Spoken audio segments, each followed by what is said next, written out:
March 12, 1943 began like any other day under occupation, but for Arlen, a 14-year-old boy living in a crowded apartment near the old marketplace, it carried a weight that neither he nor the city would understand until much later. The sky was gray, the air cold, and the people moved with the kind of quiet fear that becomes normal only during war. Soldiers patrolled with stiff shoulders and expressionless faces, their boots striking the ground with a rhythm that echoed through every narrow street. War had already stolen food, freedom, and security, but on that morning, it was preparing to take far more, and only one boy had a chance of stopping it. Arlen wasn't supposed to be important. He wasn't a soldier, he wasn't strong, he didn't lead a resistance group, and he wasn't even old enough to fully understand the politics behind the war. But something about him, his small size, his quick mind, his ability to watch without being watched, made him the perfect messenger for the resistance. Adults were checked. Adults were questioned. Adults were beaten or arrested for even looking suspicious. But children? The soldiers saw them as harmless, sometimes even invisible. They walked past without noticing how sharp Arlen's eyes were or how carefully he listened, and that invisibility made him dangerous in a way no weapon ever could. His mother had warned him not to go out too early. There were rumors about new patrols, about soldiers changing their routes, about more checkpoints appearing without warning. But Arlen knew he had to leave the house before the bakery got crowded. The bakery was a silent battlefield, a place where he gathered whispers like treasure. 2 enemy officers always stopped there, always talked loudly, and always assumed no one around them understood their language well enough to care. Arlen understood enough, more than enough. On that morning, he walked carefully, keeping his head down but his ears open. He moved like someone twice his age, someone who had learned the hard way that one wrong gesture could cost a life. The marketplace was nearly empty when he arrived. The baker looked tired, his hand shaking slightly as he arranged the last pieces of bread on the shelf, but he greeted Arlen with a soft smile. Everyone in the area knew the boy. They didn't know he worked for the resistance, but they knew he was brave in a quiet, calm way that made him seem older than 14. Arlen stood near a wooden counter pretending to look at the prices. Prices didn't matter. His family couldn't afford the bread anyway. He was there because he had learned exactly when the officers arrived, and right on time. Their voices cut through the cold air. Confident, careless, loud enough to be heard even with the door closed. Arlen didn't turn around. He didn't risk drawing attention. Instead, he focused on the reflection in a glass jar on the counter, watching their movements without facing them directly. One officer complained about the cold, another about how slow their operation was going. But then the tone shifted. The second officer lowered his voice, not enough to be safe, but enough to show he was speaking about something serious. Arlen leaned forward slightly, pretending to inspect a loaf of stale bread, while inside his chest his heartbeat was starting to pound. He recognized certain words immediately, words the resistance had been terrified of hearing, words about explosives, tunnels, the old market, timing. He listened harder, feeling fear crawl slowly up his spine. The soldiers didn't realize how clear their voices carried in the quiet morning. They didn't realize that a boy standing 2 meters away was memorizing every detail with terrifying accuracy. They didn't realize that their casual conversation was about to destroy their entire operation. Arlen's fingers tightened around the edge of the counter.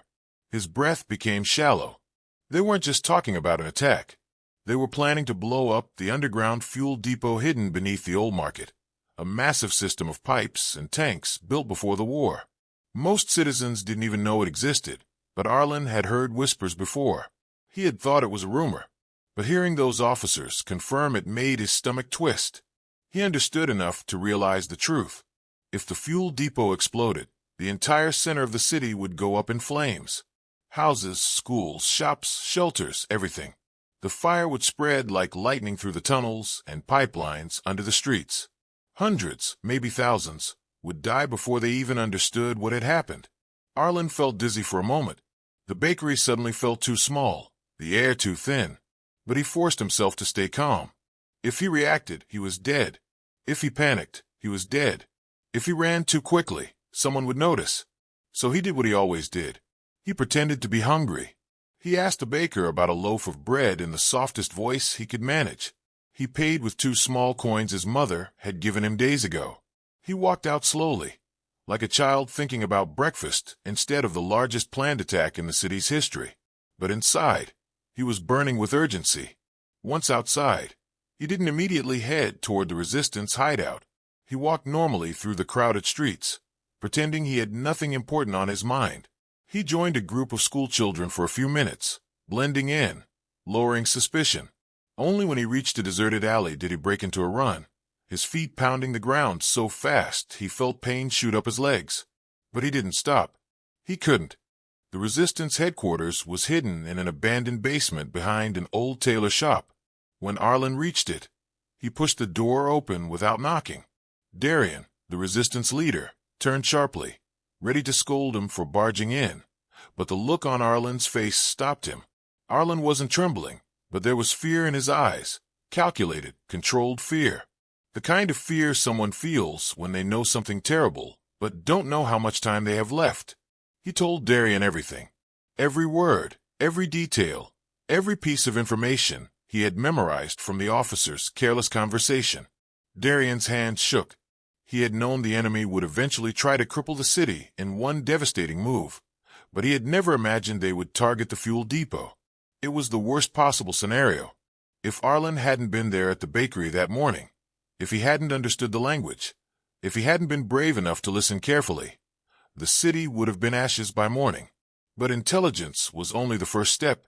They needed to send the information out of the city to the resistance fighters in the mountains. They needed reinforcements, explosives experts, scouts, fighters, more hands than they had. But the city was surrounded. Roads were blocked. Checkpoints were everywhere. Darian looked at the adults in the room, then at Arlen, and the realization hit him like a stone. An adult could never get through the checkpoints. A soldier would be stopped immediately. Only someone the enemy ignored could escape. Arlen didn't wait for Darian to ask. He volunteered before the words even formed, his voice steady and clear. There was no fear, no hesitation. He understood that time was running out. He understood that every second he wasted meant the city moved one step closer to destruction. And Darian, as much as he hated it, as much as it broke his heart, knew Arlen was their only hope. They prepared the message, written in code and hidden carefully inside Arlen's jacket lining. Darian placed a hand on Arlen's shoulder, his voice low, telling him not to run, not to rush, not to look afraid. Fear is what gets you caught. Confidence is what makes guards look away. Arlen nodded, the determination in his eyes much stronger than any fear. When Arlen stepped back into the streets, the day looked the same as it had hours earlier, but he wasn't the same boy anymore. His heart carried the lives of tens of thousands. His mind carried the enemy's plan. His steps carried a mission so dangerous that even grown soldiers hesitated to attempt it. But Arlen wasn't walking for himself. He was walking for his family, for his neighbors, for the crying children in the streets, for the exhausted mothers, for the wounded soldiers, for the entire city that didn't know it was one night away from being erased.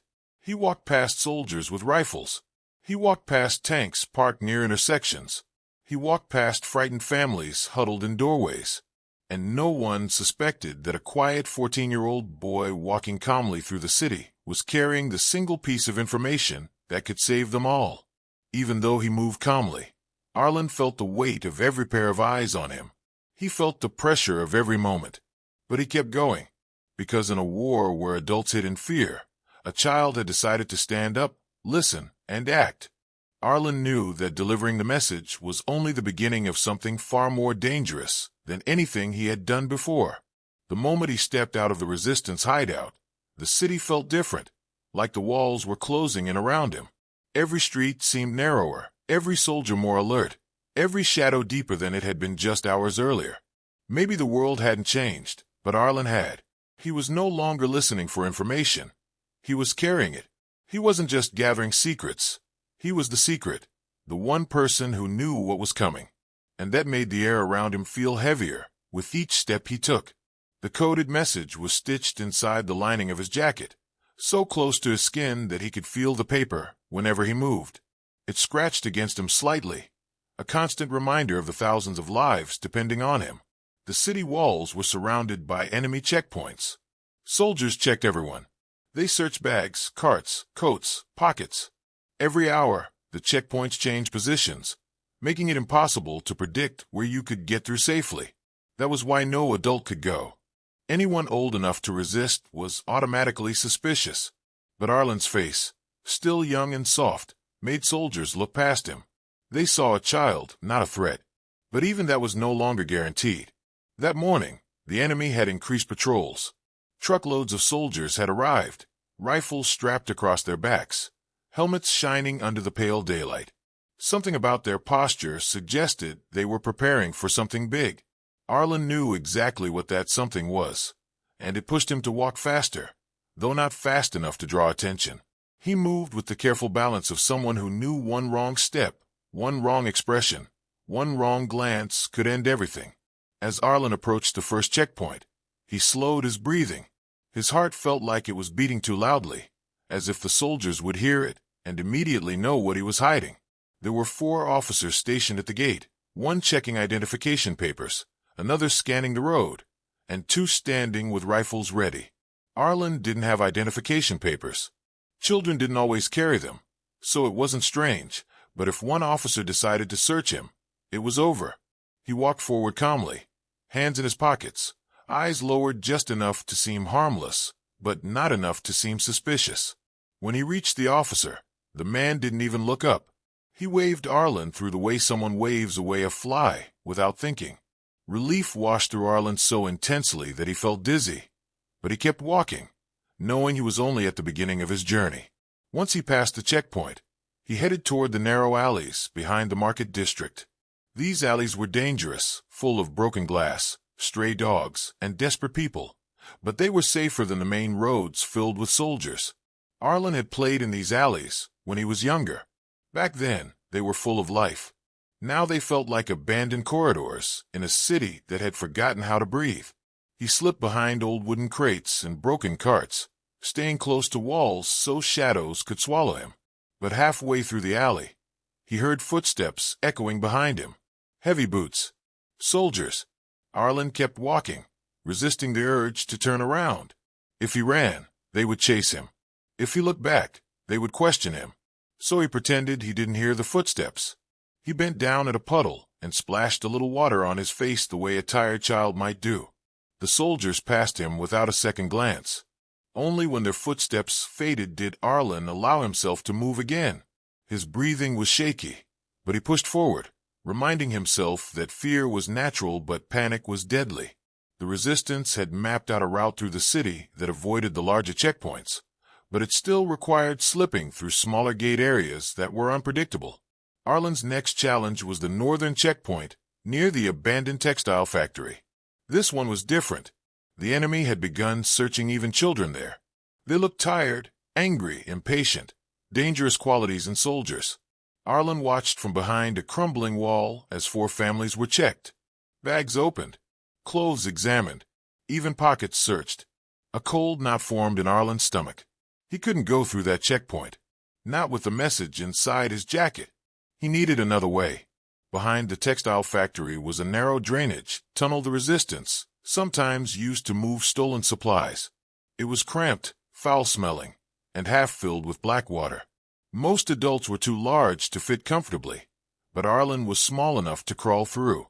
He slipped behind the factory, lifting a rusted metal grate with both hands. The smell rising from the tunnel made his eyes water, but he forced himself to climb down, holding the edge until his feet touched the slimy ground below. The tunnel was pitch dark. He had to feel his way forward with his hands. Rats scurried beside him, splashes echoed, and slime clung to his clothes, but he kept moving. Every meter he crawled felt like it took minutes, and the thought of soldiers on the surface made his heart beat faster. But he pushed through until he finally reached the other end, lifting another grate and emerging into a field just outside the city wall. From there, the forest was only a few minutes away, but even those minutes were dangerous. Arlen brushed off his jacket as best he could, wiping mud from his face. He needed to look like a child who had simply wandered too far, not someone who had crawled through a drain to circumvent enemy patrols. The open field made him feel exposed. Soldiers stationed on watchtowers could see everything. He had to walk in a perfectly natural way. Not too fast, not too slow, not too cautious, not too relaxed. Every step he took felt like a test he couldn't afford to fail. Halfway across the field, Arlen heard the sharp whistle of an officer. He froze. 2 soldiers stepped out from behind a nearby truck, calling out to him. His heart nearly stopped. He turned slowly, trying to look confused but not terrified. One soldier asked what he was doing outside the city alone. Arlen didn't answer immediately. He let his voice tremble, pretending to be a frightened child who had lost his way while looking for firewood or berries.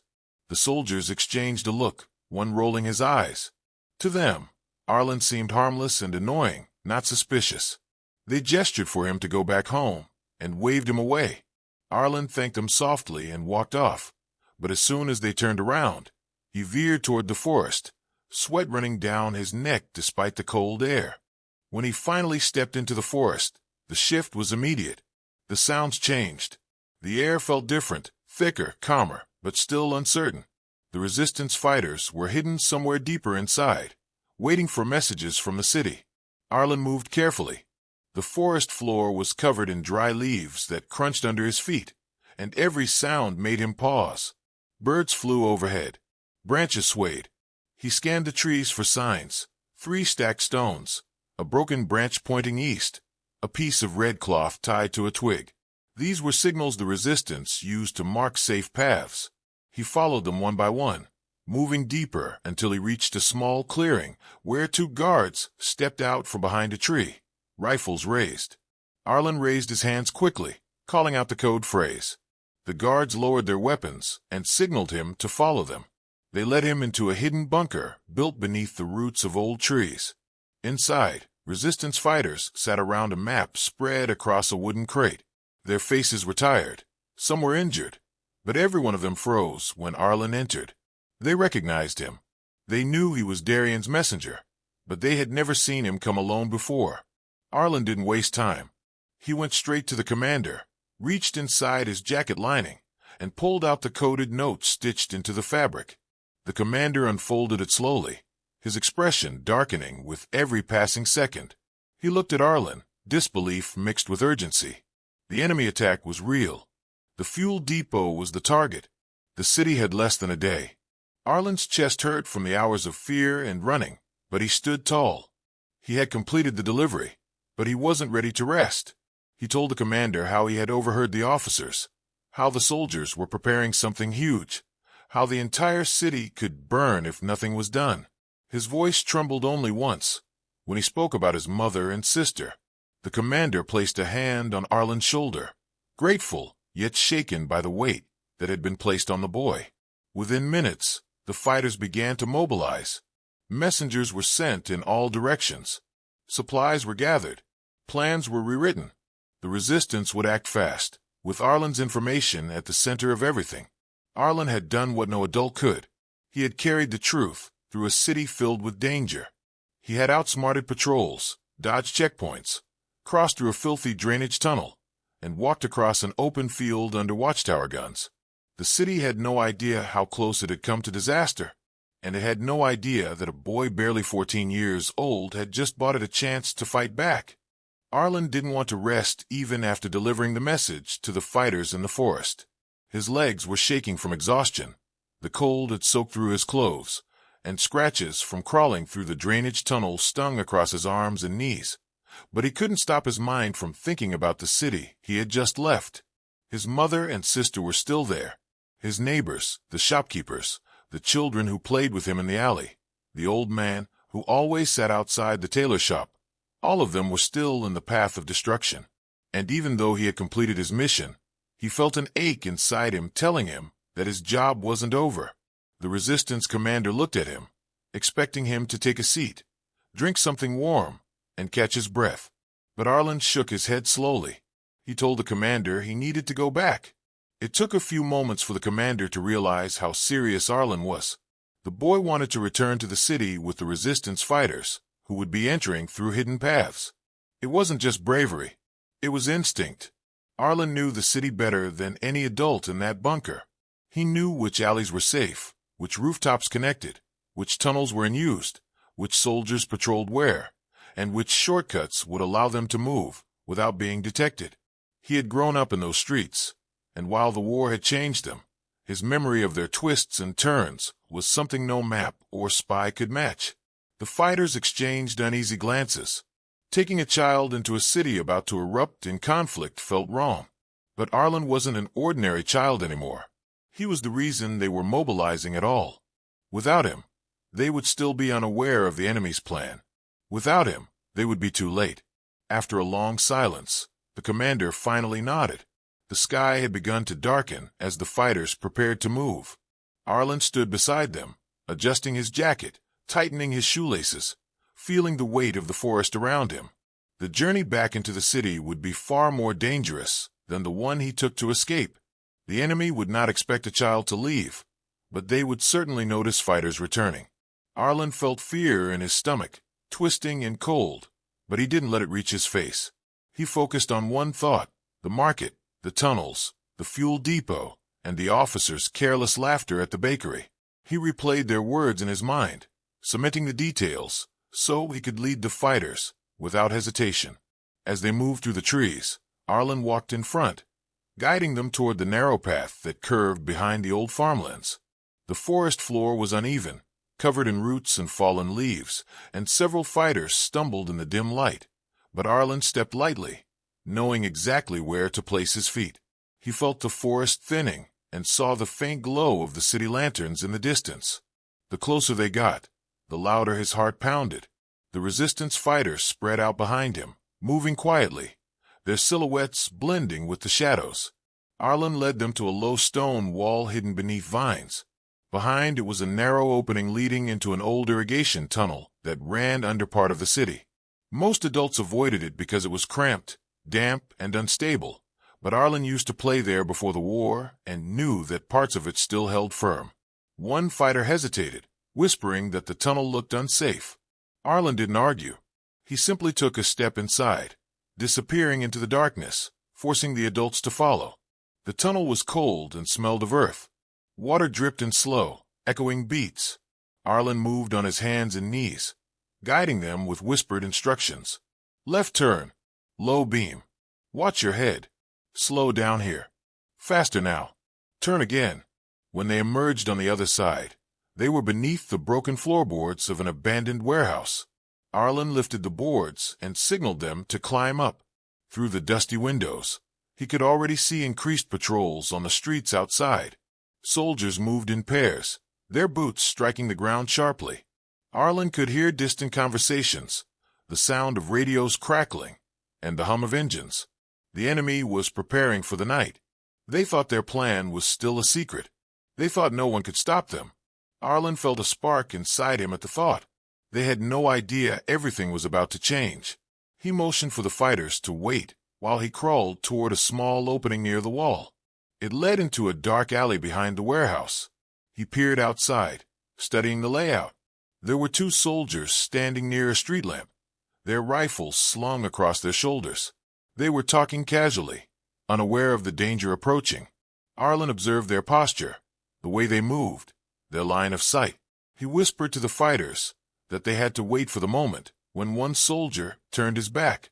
The fighters exchanged glances again, unsure how this boy had become their guide, but they trusted him.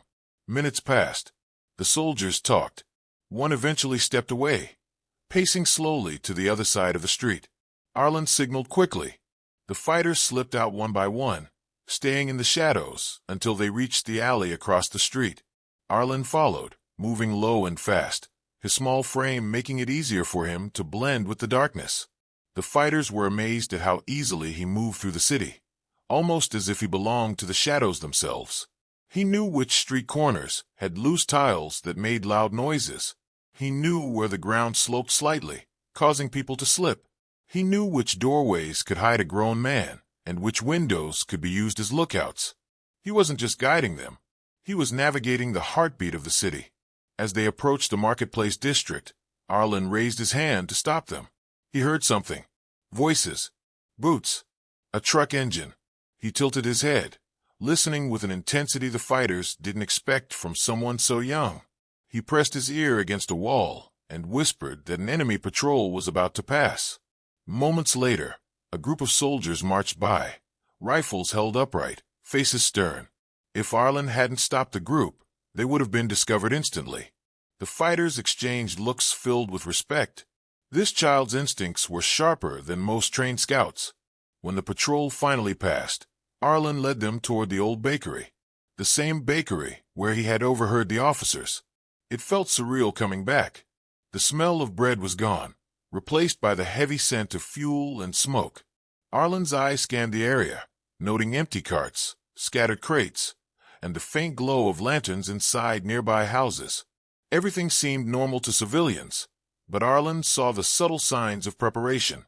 Soldiers pacing more than usual, extra rifles leaning against walls, quiet whispers between officers, a tension in the air that made the hairs on his neck stand up. He guided the fighters behind the bakery, through narrow alleys, stepping over broken wood and discarded sacks. They moved swiftly toward the underground tunnels beneath the market. Arlen dropped to one knee beside a metal grate and pulled at the edge. It creaked loudly, and everyone froze. Arlen pressed a finger to his lips, motioning for patience. He adjusted his grip and lifted it more slowly until the grate finally opened. One by one, the fighters climbed down the ladder, disappearing into the darkness below. Arlen was the last to descend, pulling the grate closed above him. The tunnel was colder than he remembered. The air smelled of oil and rust. Arlen held onto the wall, guiding the fighters forward. He could hear the city above them. Boots, carts, voices. But the tunnel swallowed most of the sound, leaving only the echo of dripping water and the crunch of gravel beneath their feet. As they moved deeper, the tunnel widened, revealing old pipes and storage rooms sealed shut years before the war. Arlen whispered instructions, pointing out which areas were unsafe, which floors might collapse, and which passages led to dead ends. Suddenly, a faint rumbling sound echoed through the tunnel. The fighters halted, hands on their weapons. Arlen crouched down, placing his palm on the ground. The vibrations were rhythmic. Boots. Many boots. Soldiers above. They were gathering near the marketplace. The enemy was getting ready to set their plan in motion.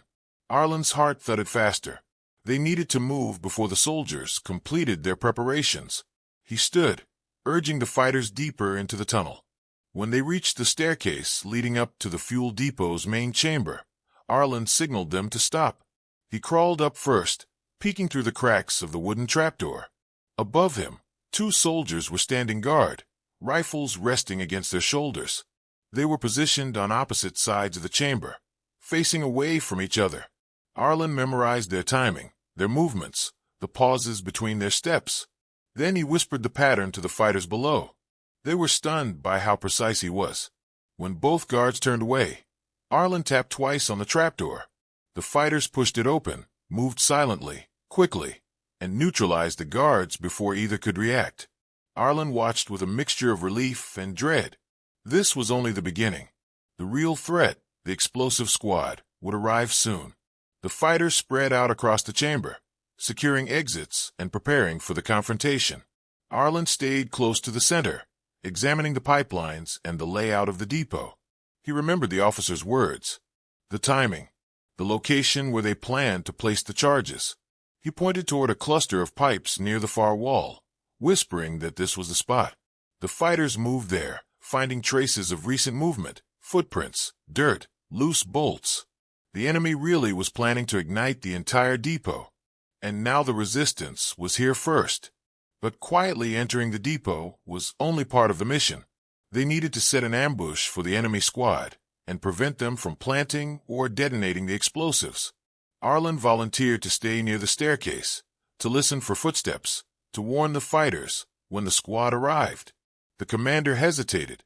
Arlen insisted. He was the only one small enough to hide behind the narrow beam near the steps without being seen. The commander reluctantly agreed. Minutes felt like hours. The tension in the underground chamber was suffocating. Arlen pressed his ear to the cold stone wall near the staircase. Then he heard it, the faint clatter of boots descending the tunnel.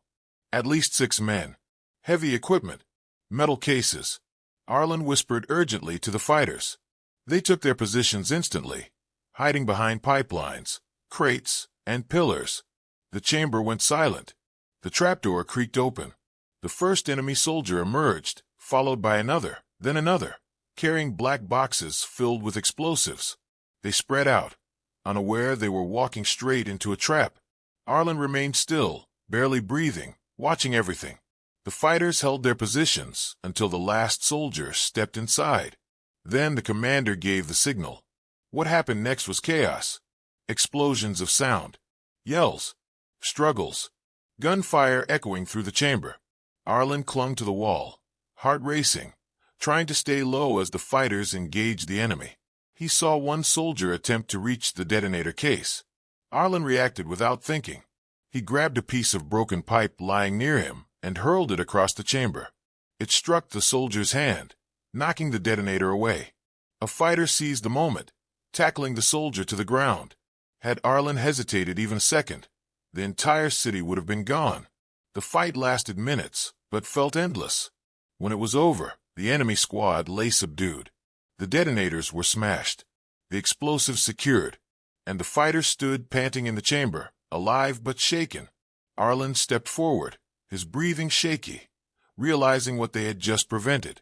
The city was safe, for now, and none of it would have been possible without him guiding the fighters through the hidden tunnels, slipping past patrols, navigating the darkest corners of the city with a confidence most adults didn't have. He hadn't just delivered a message. He had led the fight to stop the attack before it ever began.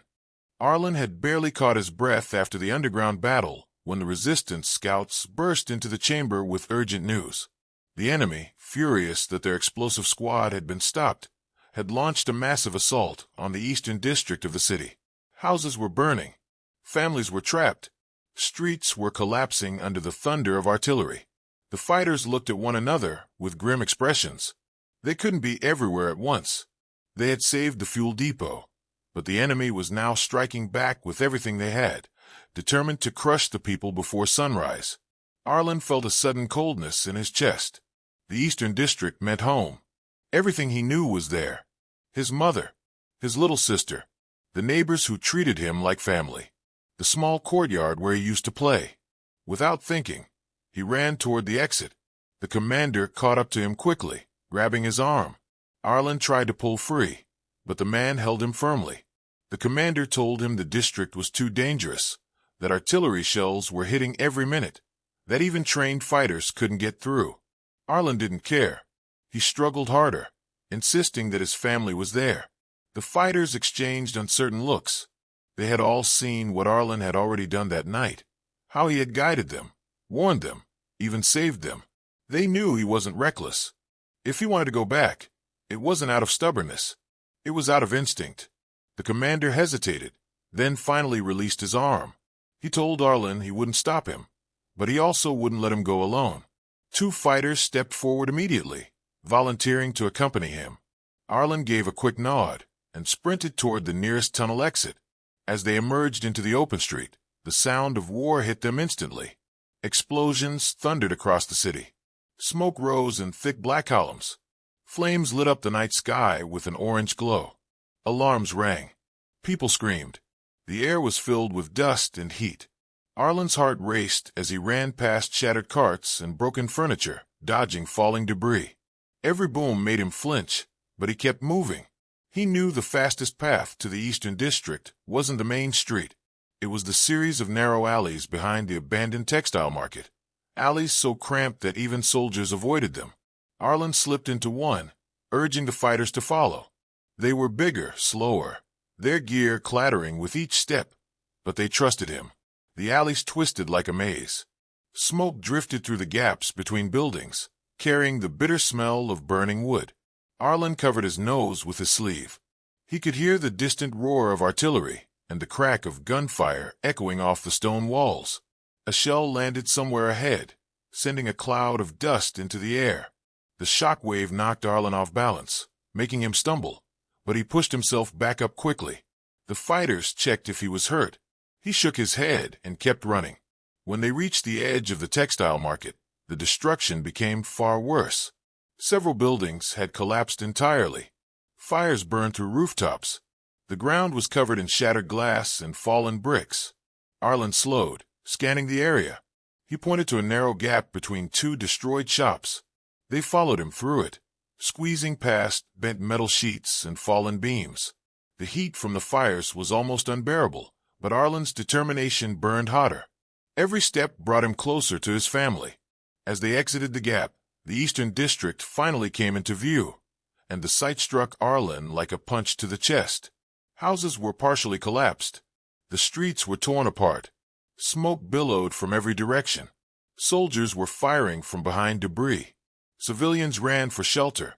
It looked like the entire district was being ripped apart piece by piece. Arlen felt tears burning behind his eyes, but he swallowed them down. There was no time to break.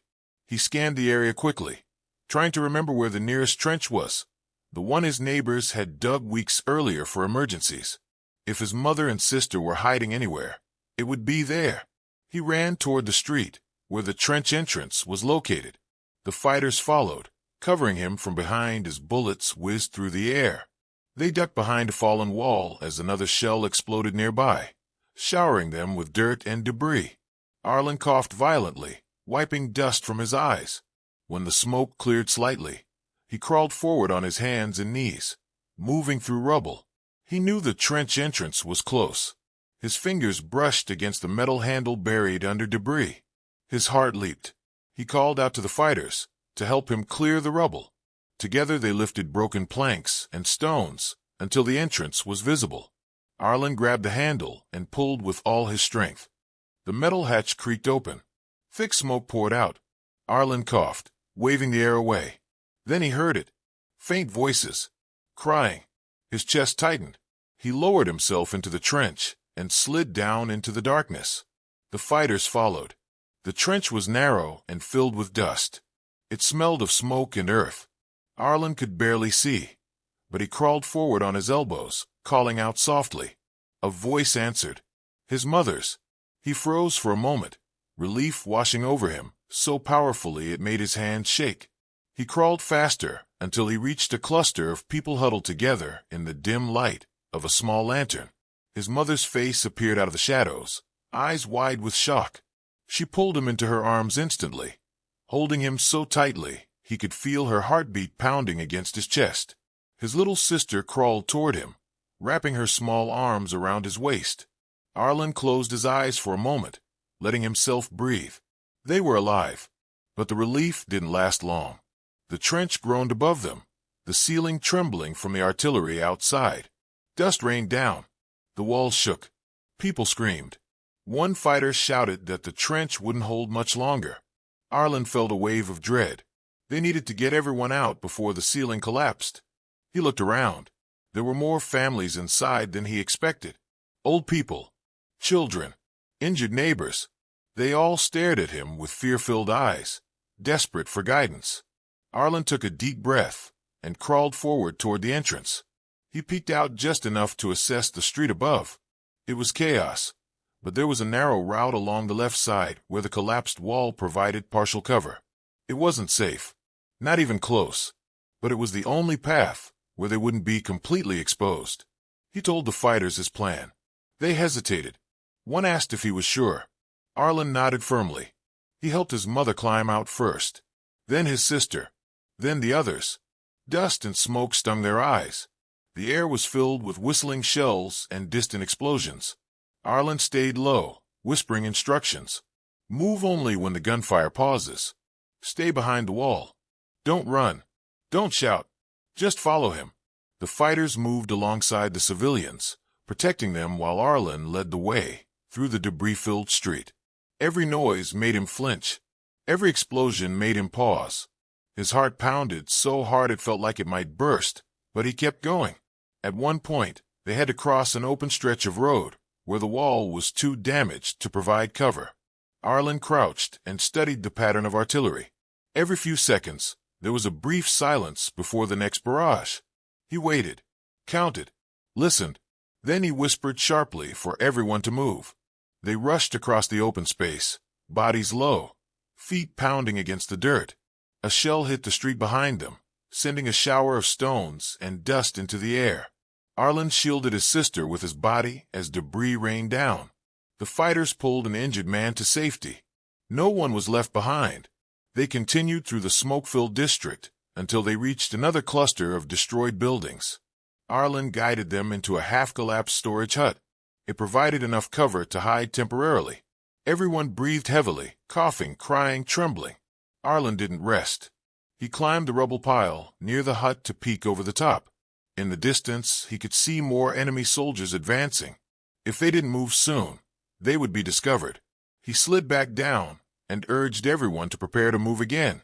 One fighter asked him how he knew where to go. Arlen pointed toward a narrow corner between two damaged houses. It looked like nothing more than a gap filled with smoke, but he knew the streets too well. Behind that corner was a long, winding path that led straight to the old mill, a building reinforced with stone, one of the few places strong enough to keep families safe from the artillery. They needed to get there. They crawled through the gap one by one. Arlen led the way, pushing aside broken wood, stepping around hot metal fragments, guiding the civilians carefully. Every child was helped. Every elderly person was supported.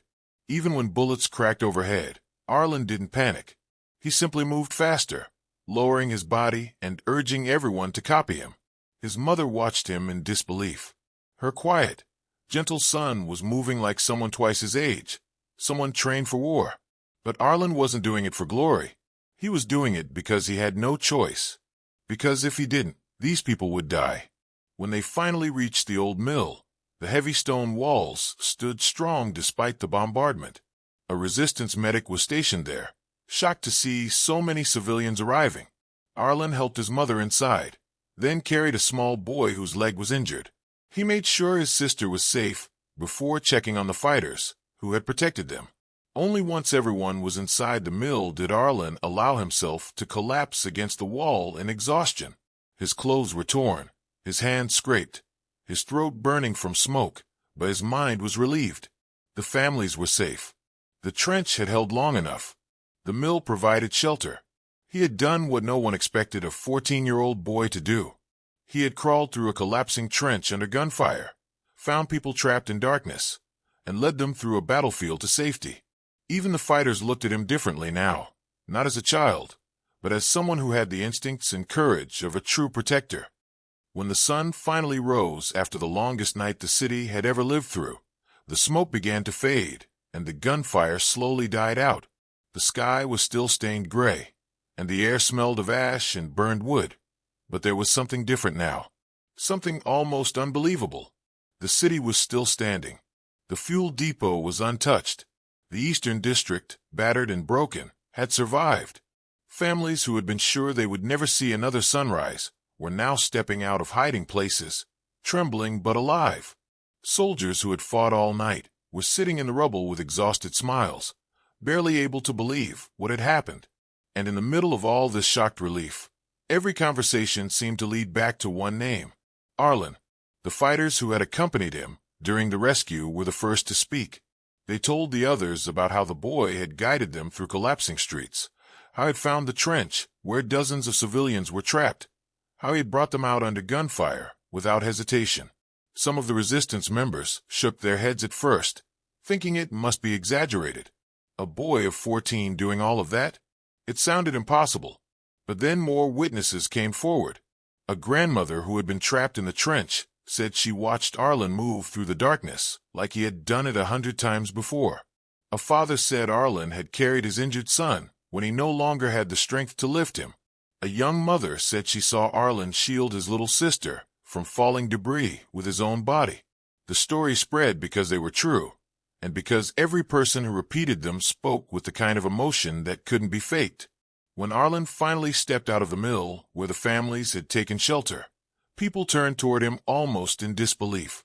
His face was dirty, his clothes were ripped, his eyes were tired, and he looked much smaller than the hero they had heard about. But that didn't matter. The moment they saw him, something shifted.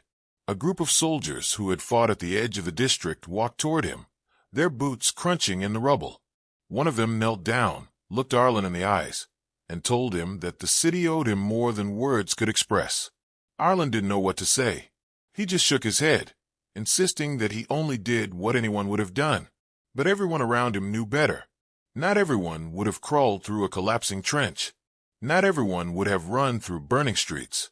Not everyone would have dared to act when grown men were afraid. Only someone with a rare kind of courage could have done what he did. Soon the commander arrived, walking slowly, leaning on his rifle for support. He had fought nearly the entire night and looked exhausted, but when he reached Arlen, his expression softened. He placed a hand on the boy's shoulder and said that Arlen had done more than save civilians.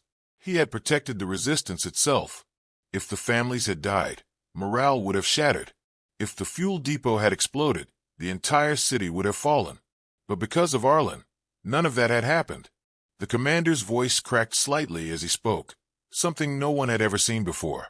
Arlen felt heat rise in his face, not from embarrassment, but from the overwhelming weight of everything he had lived through. He wasn't used to praise. He wasn't used to being the center of attention. All he wanted was to know that his mother and sister were safe. But everywhere he turned, people were thanking him, touching his arm, squeezing his shoulder, calling him brave, calling him a hero. Word spread fast. The city was full of people without phones, without newspapers, without radios. Yet somehow the story traveled faster than any announcement could have. By noon, people from distant neighborhoods were walking to the Eastern District just to see the boy who had saved so many lives. Some came out of curiosity. Some came because they had lost so much and needed a symbol of hope. Some came because in a time where everything felt dark and uncertain, it meant something powerful to know that one small act of courage could make such a difference. Mothers brought their children and told them that bravery didn't depend on age or size. Old men who had fought in past wars nodded with respect when they heard Arlen's name. Even the youngest children whispered excitedly about him, pointing whenever they thought they spotted him in the crowd. Arlen found all of this attention overwhelming. He tried to hide behind his mother, but she gently nudged him forward, telling him that people simply wanted to thank him, and that he didn't need to be afraid of their gratitude. His little sister clung to his arm, looking up at him with wide eyes full of pride. She had always seen him as her big brother, her protector, but now she saw him through the eyes of everyone else too. He had risked everything for them. He had risked everything for strangers. He had risked everything to keep the city alive. And even though he was still the same boy who laughed at her jokes and shared his bread with her, she now understood something deeper about him. As the day went on, the resistance organized a gathering in the old marketplace, the only place large enough to hold the crowd that had formed. The buildings around it were damaged, but the open space was clear enough for people to gather safely. Soldiers formed a loose circle not to restrict anyone, but to give structure to the crowd and to protect Arlen from being overwhelmed. When Arlen stepped into the marketplace, hundreds of faces turned toward him. The murmuring quieted. The wind carried the sound of crackling fires in the distance, but the people there stood still, watching silently, waiting. Arlen felt his heart pound in his chest. He had faced gunfire, explosions, collapsing buildings, but speaking in front of so many people felt scarier than all of that. The commander stepped beside him and raised his voice so everyone could hear. He told the crowd about the enemy's plan to destroy the city. He explained how Arlen overheard it first, how he risked his life to smuggle the information out, how he guided soldiers through the dark, how he led them to the fuel depot in time, and how he returned to save families even after surviving the underground explosion. Each part of the story drew gasps, murmurs, or shocked silence from the crowd. People looked at Arlen with eyes full of admiration, some with tears, some with awe, some simply unable to grasp how a 14-year-old boy could have done so much in one night. When the commander finished, he turned to Arlen and told him that no soldier, no officer, no adult, no fighter had done more for the city than he did. The commander removed one of the metal resistance badges from his jacket, a badge usually given only to those who had fought for years, and pinned it gently on Arlen's torn shirt. The crowd erupted in applause, but Arlen barely heard it. He stared at the badge, feeling its weight, feeling the responsibility behind it. He tried to speak, to tell the crowd that he didn't deserve it, that he had been terrified the whole time, that he only did what he had to do. But his voice trembled, and the commander put a hand on his shoulder again, telling him that courage isn't the absence of fear, it's moving forward despite it. After the ceremony, people lined up to greet Arlen. Some shook his hand. Some hugged him. Some simply nodded with quiet respect. A man he had never met before approached him with tears streaming down his face and told him that 2 of the people Arlen had rescued were his parents. A woman came forward holding her baby, saying her child would not be alive if Arlen hadn't acted when he did. Children stared at him like he was a living legend, tugging on their parents' sleeves and whispering excitedly. The fighters who had once viewed him as just a small, brave boy now saluted him with real, solemn honor. That night, when Arlen finally returned to his home, what was left of it? He was exhausted. The house was damaged, the door broken, the roof partially collapsed, but it was still standing. His mother lit a small lantern, and his sister curled up beside him. They didn't talk much. They didn't need to. They just held onto each other, grateful for the chance to do so. Outside, the city was still smoldering, but there was something new in the air. Hope. Real hope.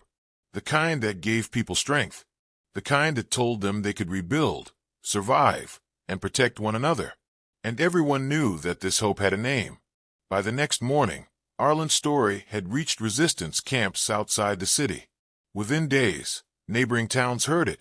Fighters who had never met him spoke his name like a reminder that even the smallest spark of bravery could change the course of a war. Some began calling him the boy who carried the city through the fire. Others called him the child with the courage of 100 soldiers. But most simply called him what he truly was, the boy who saved them. The city survived because of him. Family survived because of him.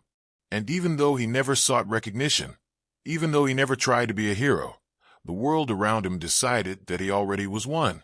Thanks for watching. If you loved this story, hit the like button and subscribe for more epic war tales. See you in the next video.